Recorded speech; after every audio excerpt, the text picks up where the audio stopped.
Hello. There's my guy, former 2 times running Employee of the Month. Well, And I heard you walked with a ham. I don't mean to brag. Bad to the bone. Bad to the bone, right? I think it was one of those things where you could just put your name in it as many times as you want, and nobody else voted for anybody else. Hence Right. hence the It was back to funnier if you won. Who's the employee of the month of the band? That's what I want to know. Zia. Zia is correct. Congratulations, you also win a ham. I like that you said it was correct, like you knew ahead of time. Yes, I did. Hey, 30th anniversary of this band. The celebration continues. Tomorrow night's Mission Theater, Thursday night's Crystal Ballroom, and then beyond that, there's the Auditorium VIP and some Tacoma happenings. 30 years. Here's a little glance at what was going on in '94. Forrest Gump. Who? It was a film. Pulp Fiction, The Crow, the O.J. Simpson case was big in '94. The Menendez brothers. And Tanya Harding. Let's bring it back full circle to Portland. That was 94. That was '94. The Dark Side. You guys ever go get the chowder at the dockside where they found her haven't. plans? I always thought that was amusing. They had plans like knee, pipe, arrow. Like, oh, this is Tanya Harding's. Yeah, They were it's called not- the Dockside, which of course then became the Dark Side bar. Yeah, I haven't been there. Our studio's down the Did you ever street, meet so- Tanya Harding? Anyone in the band? No. No? I don't think so. But that was 1994. Tell me about your worlds in 1994. What was going on in the world of the Dandy Warhols? Jeez. Is it a blur? Beyond the blur, can you remember much? Working at a coffee cart? Slack. I think we were also chopping wood in the summer. I worked part-time at a German vintage car repair called Big Hippie Repair. A couple of, we were doing remote and if I helped them out, they'd help me out for free on my Volkswagen. Wow. You were going to school? But right before the band? Yeah. Yeah, I was studying welding and nutrition, and then, Of course. That tracks. And then, vintage shops. What was the awesome one that I was trying to think Big of? Bang. Big Bang in the 90s was the place for vintage clothes in Portland. And then dishwashing at Montage. Jeez. Go Portland. What were you doing, Fat? I was a freshman at Western Oregon University. There you go. He Come on, didn't the know. Bobcats. Is it the Bobcats? I don't know. I just made up an animal. Yeah, I think it was no, the it's- Rednecks.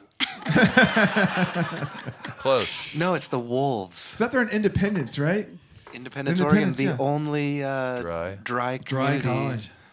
And there was a blackboard on the wall during Independence Day, and somebody had written, "What is independence to you?" And everyone's writing down all these things, and somebody had just written, "It's where."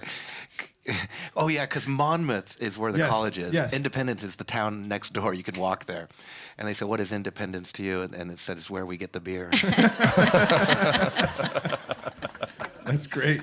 Gotta get it somewhere. 30 years a band, a Portland-based band. You've never strayed from us, so thank you for continuing to give the love to Portland, back to Portland. When we went through that crazy time, 2020 into 2021, was there any thought about picking up stakes at all? Always, but for me, I've got the studio. Right.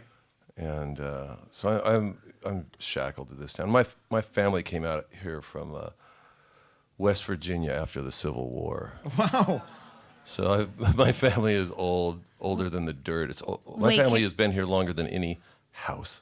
Hold any on, though, building still because here. my family was part of the Lewis and Clark expedition. What? Whoa, what year? What years? Yeah, I don't know what somebody year else that just is. told me that Before the too. Civil War. That's what you know. General Ordway, great, however many greats uncle. What? I know, right? I'm going to look that one up. And he settled in Battleground. I don't know where he ended up. The end of his stuff is confusing, but his brother, they were able to track, who had 2 kids, which would have been more where my family line came from. Yeah, she grew up in a log cabin. She did. Really? Battleground, Washington. Yeah. My dad built it. Jeez.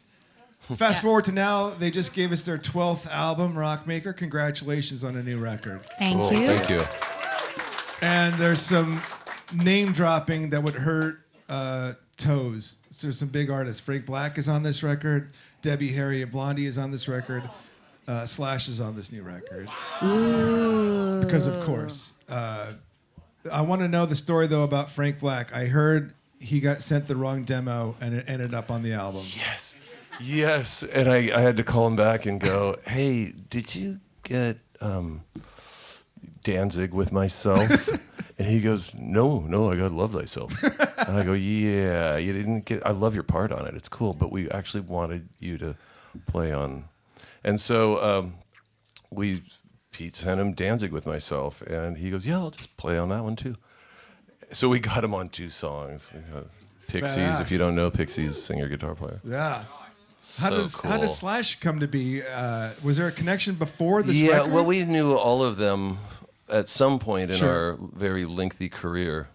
Actually, Fathead and I hung out with Debbie with Belzer and Ice-T at a couple New York parties, and that was a fun. That's some fun name dropping. I want to hear more about that in the green room later. And then Slash, we've just ran into Guns N' Roses a lot. Duff McKagan's wife used to just leave me her keys to her apartment, and I would just stay in her pad. And I wrote probably a third of "Come Down," our songs about her and how cool she is. So we hung out a lot. We hung out all the time. She hooked up with Duff, and that kind of led us to the Guns N' Roses gang.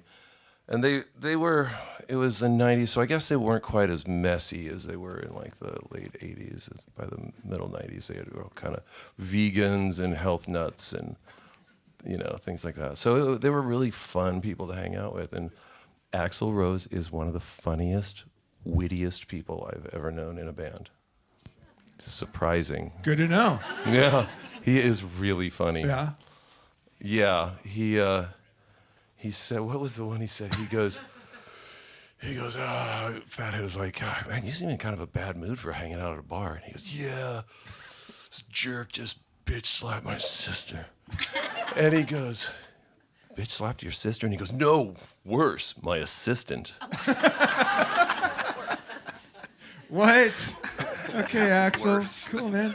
Yeah, he's funny. He's All a right. funny guy. I'm gonna stop yapping. You guys can talk as much as you want in between the songs, but I'll get out of the way. Play some more for us, please. Thank you. The Dandy Warhols, ladies and gentlemen.